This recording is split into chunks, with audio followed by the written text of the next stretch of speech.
አንድ ሰው ከዘመዶቹ ውስጥ በትልቁ አንጀት ካንሰር የተያዘ ሰው ካለ ለራሱ ደግሞ እንዳይያዝ እንዴት አድርጎ ይህንን ህመም ሊከላከል ይችላል?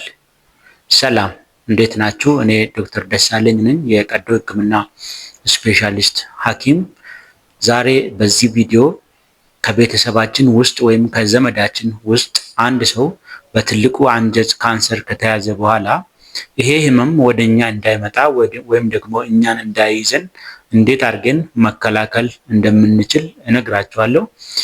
ይሄ ቪዲዮ በጣም ጠቃሚ ስለሆነ እስከ መጨረሻ እንድታዩ ጋብዛችኋለሁ። እንዲሁም ደግሞ ለሌሎች ቤተሰቦቻችሁ ሼር እንድታደርጉ እንድትልኩ፣ እንዲሁም ይሄንን አካውንት ሰብስክራይብ እንድታደርጉ ሰብስክራይብ አድርጋችሁ ሌላ ጊዜ ተመሳሳይ የጤና መረጃዎች በተለይ ደግሞ ከቀዶ ህክምና ጋር የተገናኙ መረጃዎችን እንድታገኙ እላችኋለሁ። አንዳንዴ የካንሰር ህመም ላይ ይሄንን ህመም ቤተሰቦቻችሁ ነበራቸው ወይም ደግሞ ከእናንተ ዘመድ በዚህ ህመም የተያዘ ሰው አለ ወይ ብለን እንጠይቃለን እንደ ሐኪም። ይሄንን ስንጠይቅ ግን ብዙ አይነት ዝምድና እንዳለ ማሰብ ያስፈልጋል። ማለትም የቅርብ ዘመድ ማለትም አባት፣ እናት፣ እህት፣ ወንድም ይኖራል። ከዛ ውጪ ደግሞ የሩቅ ዘመድም ሊኖር ይችላል ማለት ነው። ስለዚህ ዝምድና ሲባል አንድ አይነት አይደለም። የትልቁ አንጀት ካንሰር መከላከያ መንገዶቹንም ስናይ እነዚህን የዝምድና አይነቶች ከፋፍለን እናያለን ማለት ነው። ስለዚህ ከቅርብ ዘመድ ስንጀምር የቅርብ ዘመዳችን በትልቁ አንጀት ካንሰር የተያዘ እንደሆነ ወደኛ እንዳይመጣና እኛም እንዳንጎዳ ማድረግ ያለብን ምንድን ነው? መጀመሪያ የቅርብ ዘመድ ስንል አባት፣ እናት፣ ወንድም፣ እህት ማለታችን ነው። ስለዚህ ከቅርብ ዘመዳችን ውስጥ በትልቁ አንጀት ካንሰር የተያዘ ሰው ካለ ነገሩን ሁለት ቦታ እንከፍላለን። የመጀመሪያው የቅርብ ዘመዳችን ከ60 ዓመቱ በፊት ከተያዘ ነው። ሌላው ደግሞ ከ60 ዓመት በኋላ ከተያዘ ነው ማለት ነው። ስለዚህ ዘመዳችን በካንሰር የተያዘው ከ60 ዓመት በፊት ከሆነ ከኛ የምጠበቀው እድሜያችን 40 ሲሞላ የመጀመሪያውን ኮሎኖስኮፒ ማድረግ ይኖርብናል።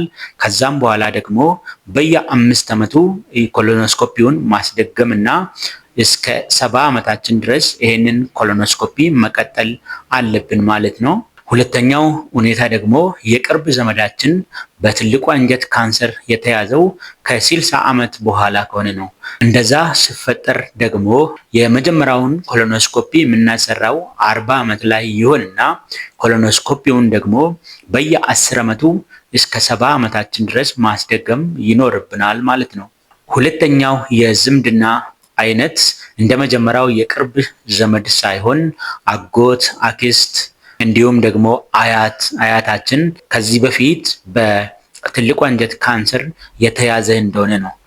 በዚህ ሁኔታ ውስጥ ደግሞ እንደ የመጀመሪያውን ኮሎኖስኮፒ 40 ዓመት ሲሞላን እናሰራለን። ከዛ በኋላ በየ10 ዓመቱ እስከ 70 ዓመታችን ድረስ ኮሎኖስኮፒውን ማስደገም ይኖርብናል ማለት ነው። ሶስተኛው የዝምድና አይነት የሩቅ ዘመድ ብለን የምንጠራው ነው። ይሄም ደግሞ ለምሳሌ ቅድመ አያታችን በትልቁ አንጀት ካንሰር ተይዞ እንደሆነ ነው ማለት ነው። እንደዛ ሲሆን በትልቁ አንጀት ካንሰር የመያዝ እድላችን ከሌላው ማህበረሰብ ጋር እኩል ስለሆነ እንደ ማንኛውም ሰው እድሜያችን 50 ሲሞላ የመጀመሪያውን ኮሎኖስኮፒ ማሰራትና ከዛ በኋላ ደግሞ በየ10 ዓመቱ እድሜያችን 70 እስከሚሆን ድረስ ማሰራት ይኖርብናል ማለት ነው። እንግዲህ አደጉ የምንላቸው አገራት እንደ አሜሪካ፣ አውሮፓ ያሉ አገራት ይሄንን ቅድመ ካንሰር የኮሎኖስኮፒ ምርመራ በማድረግ በካንሰር የመያዝ እድላቸውን በጣም ቀንሶታል። ከተያዙም ደግሞ በቂ ሕክምና ቶሎ በማግኘት የመዳን እድሉን ከፍ አድርጎታል። በዚህም የብዙ ሰዎች ሞት እንዲቀንስ ሆነዋል ማለት ነው። እኛም ደግሞ ይሄንን ነገር በመጠቀም አስፈላጊ በሆነ ጊዜ የኮሎኖስኮፒ ምርመራ በማድረግ በካንሰር የመጎዳት በካንሰር የመሞት እድላችንን እናጥፋ ወይም ደግሞ እንዳን እላቸዋለሁ። አመሰግናለሁ።